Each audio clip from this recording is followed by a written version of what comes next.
นี่นะครับปัญหามันเกิดแบบนี้เนาะเมื่อกี้นะครับผมได้เสียบเจ้าตัวเว็บแคม Insta 360 Link นะครับตัวนี้เป็นรุ่น1นะครับแล้วก็เปิดเจ้าตัว Link Controller ขึ้นมาเนาะแล้วก็มันให้อัปเดต firmware นะครับแต่ปรากฏว่าพออัปเดตไปได้สักพักหนึ่งเนี่ยมันเกิดอาการค้างผมก็เลยถอดสาย USB ออกแล้วมันก็เกิดเป็นอาการแบบเมื่อสักครู่เลยครับว่ามันไม่ยอมทำงานนะเนี่ยเดี๋ยวผมเสียบให้ดูใหม่เนี่ยเสียบแล้วนะครับมันก็จะ detect แป๊บหนึ่งแล้วเดี๋ยวสักพักเดี๋ยวน้องเขาก็จะปิดตัวเองนะครับและในส่วนของ Link Controller ก็จะขึ้นว่าหาหาเจ้าตัว device ตัวนี้ไม่เจอนะครับอันนี้มาเล่าให้เพื่อนๆฟังนะครับพร้อมกับผมได้ไปหาวิธีการแก้ปัญหามาแล้วนะครับถ้าเจอแบบนี้ไม่ต้องตกใจนะครับอ่ามันก็คืออัปเดตfirmware ไม่สำเร็จนะครับมันก็พูดง่ายๆว่า firmware ในตัวกล้องเนี่ยตอนนี้มันหายไปเนาะเพราะฉะนั้นเนี่ยเราก็จะมาอ่าเอา firmware ที่เราดาวน์โหลดนะครับจากเว็บ Official ของเจ้า Insta 360 Link เนี่ยใส่เข้าไปในตัวกล้องใหม่เพื่อให้กล้องเนี่ยกลับมาทำงานได้ปกตินะครับอันดับแรกก็ไม่ต้องตกใจไปเลยนะครับก็เปิดเบราว์เซอร์เนาะแล้วก็เข้า Google แล้วก็ไปที่เว็บInsta 360 Link โอเคกดเข้าไปได้เลยนะครับที่ตัวเว็บ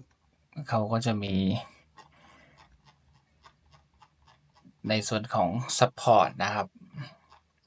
ให้เราสามารถที่จะไปดาวน์โหลด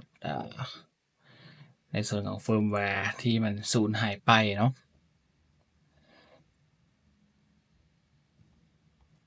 Support ตรงนี้นะไปที่ดาวน์โหลดนะครับแต่ว่าเจ้าโมเดลที่ผมใช้เป็น Insta1 360 Link 1นะครับไม่มีแล้วเขาถอดออกไปละเดี๋ยวลองไปหาดูใน Google ก่อนนะ Insta 360 Link Firmware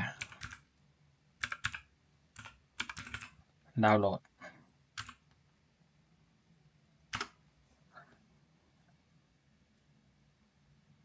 มีไหม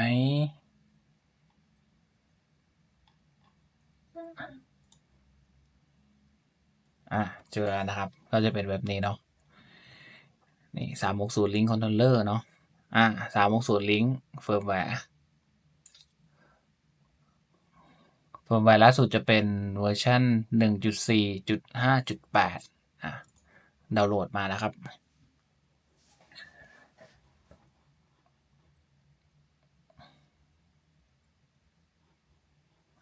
โอเคดาวน์โหลดเรียบร้อยปิดไปก่อนเนาะเดี๋ยวไปที่ตัวกล้องกัน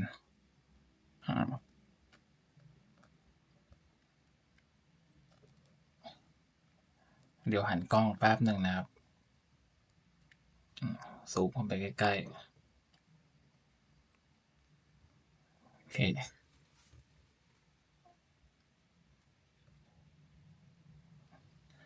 วิธีการนะครับก็เอามือแตะ3 ครั้งพร้อมกับแตะ5 วินะครับนับไป1 2 3 4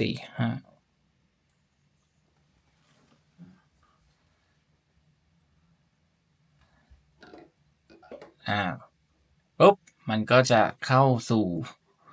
โหมดอัปเดตเฟิร์มแวร์นะครับ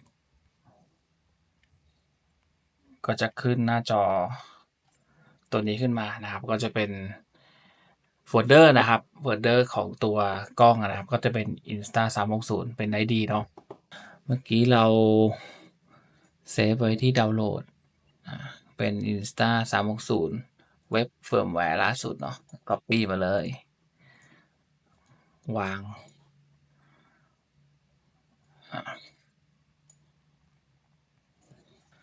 ขนาดไฟล์ก็ประมาณ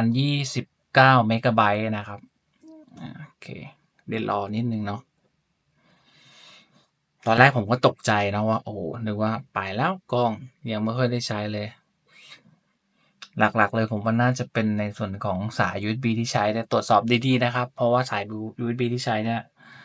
จะต้องเป็นสาย USB ที่ได้มาตรฐานทางที่ดีก็ใช้ของเขาดีกว่านะครับ โอเค ก็เรียบร้อยก็ปิดโฟลเดอร์นี้ไปแล้วเดี๋ยวเราไปสั่งการที่กล้องแตะ3ครั้งนะครับ แล้วก็กดค้าง5วิ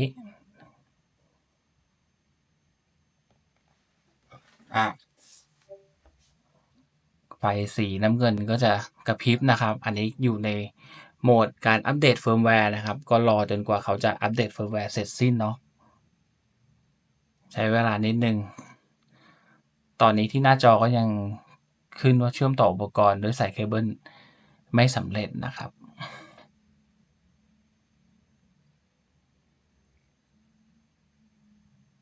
ก็อย่างที่บอกไปเสร็จแล้วครับอันนี้กล้องก็กลับมาออนไลน์นะครับและในส่วนของตัว Instalink Controller ก็กลับมาใช้งานได้ปกตินะครับตัวนี้ก็แสดงภาพปัจจุบัน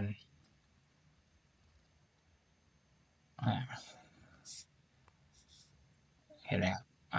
เห็นได้ปกติแล้วนะครับเนาะก็ไม่ต้องตกใจไปนะครับ ไม่ได้พัง หรือว่าไม่ได้เจ๊งแต่ประการใดเนาะเพียงแต่ว่าการอัปเดตเฟิร์มแวร์ช่วงเวลานั้นอาจจะมีปัญหาเนาะโอเคนี้ก็จะเป็นเทคนิคนะครับในการแก้ไข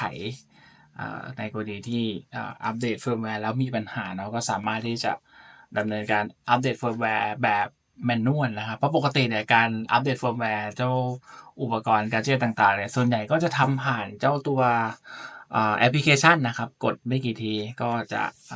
สำเร็จเรียบร้อยนะครับแต่ในกรณีนี้ก็คือมันมีการขัดจังหวะนะครับอาจจะสาย USB ไม่ดีหรือว่าคอมแฮงนะครับหรือว่าไฟดับนะครับในกรณีนี้ก็ทำให้การ